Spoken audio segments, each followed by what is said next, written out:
It's time for a review of Nightwork, the bonus disc from Lightwork, the latest album from the Deadpool of music, Devin Townsend. This review was suggested on my Lightwork video from commenter Jagar. Apologies if I mispronounce your name, Jagar, but that's what I'm committing to. There is a lot to unpack and analyse in Nightwork, so be sure to pay attention, and with that being said, my name is Wild from Wild Wild Southwest Child. Let's get straight into the review! We open with Devin Townsend's staple stadium sound and the song Sarcasm Part 2. The clean female lead pairs wonderfully with the raw, guttural, masculine tones of the man himself. As always, a beautiful antithesis. Sarcasm Part 1 was from his previous album Puzzle, his self-described chaotic mid-lockdown art project. I haven't listened to Puzzle, so I'm analysing Nightwork's pieces on their own merits, but if Devi thinks something is chaotic, it's probably somewhere between detonating a bomb in a sweet factory and throwing 20 beehives at 20 more beehives. There are several variations in tempo within this one song. If this is a taster of things to come, we are in for a hell of a ride. I might have been onto something with my last statement. Stampy's blast was 37 seconds of angelic choirs against unrelenting blast beats, as if Deicide covered a church hymn. Reminds me of Aftermath from his strapping young lad days. It opens with a sample of Devi saying, "I love you," and Christ, Devi, if this is love, I don't think I could take you hating me. This is a sonic equivalent of Wham Bam Thank You Ma'am. On that note, if you have any albums you want to suggest that I review, please wham bam that subscribe button and comment what you'd like to see. Thank you, ma'am.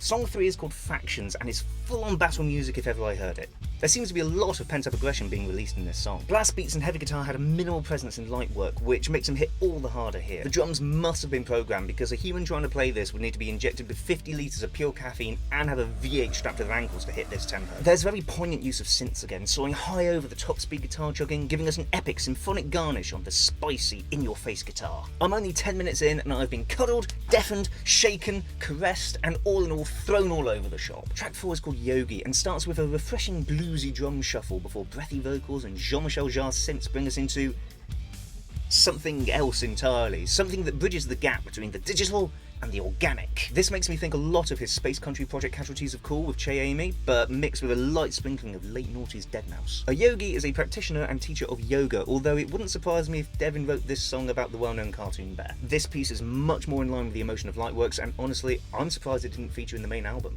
The opening line of the next track, the wonderfully titled Precious Sardine, is "Quarantine, keep your hands to yourself." No prizes for guessing the subject matter of this piece. The percussion is particularly excellent in this song. The bongos play a cheeky counterpoint to the standard rock kit, later turning into an electronic 4 on the floor. Blast beats have never ranked highly for me, so Devi's unconventional approach to the drums here is a refreshing step up from the opening tracks. Oh man, halfway through this song the tone changes dramatically. It jumps back and forth between a plethora of conflicting themes. Truly a sonic journey, easily my favourite song from Nightwork. That being said, I had to stop the song during its final minute because I thought an advert was playing in the background. Very strange. Very Devi. The heavy guitar riffage makes a brief cameo in Hope Is in the World. You can take the man out of the metal band. It's clear this guy is not afraid to show that music doesn't have to be a short story. It can be a novel, it can be a series, it can be a saga, and we are all invited to listen. There must be some Yes influences here, sure. Towards the end, Devi sings Is There Anybody Out There, which after the last track's lamentations of being trapped inside, reveals his yearning to return to the world. This is a song of overcoming adversity, of the human spirit triumphing over the greatest odds. Here's a quick reminder of who this man is. Nightwork explores one's mental journey, from fear and chaos through concern and anger to optimism and the possibility that we can all go outside again and maybe not be complete assholes to each other. A man can dream.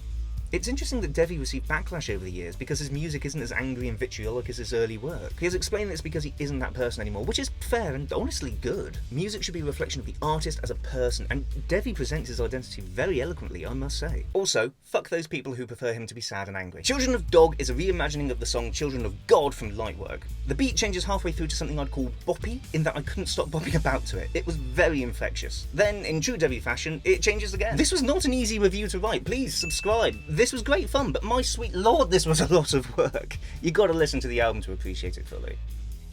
Ooh, very singer-songwritery. The sweet vocal melody could easily lull you to sleep, and the lapping ocean wave samples are just... ooh, it's lovely. The song is called Sober, and this is how you slow down an album. Gentle guitar noodlings, tasteful kettle drumming, and some very simplistic drum patterns which prove that less is sometimes so much more.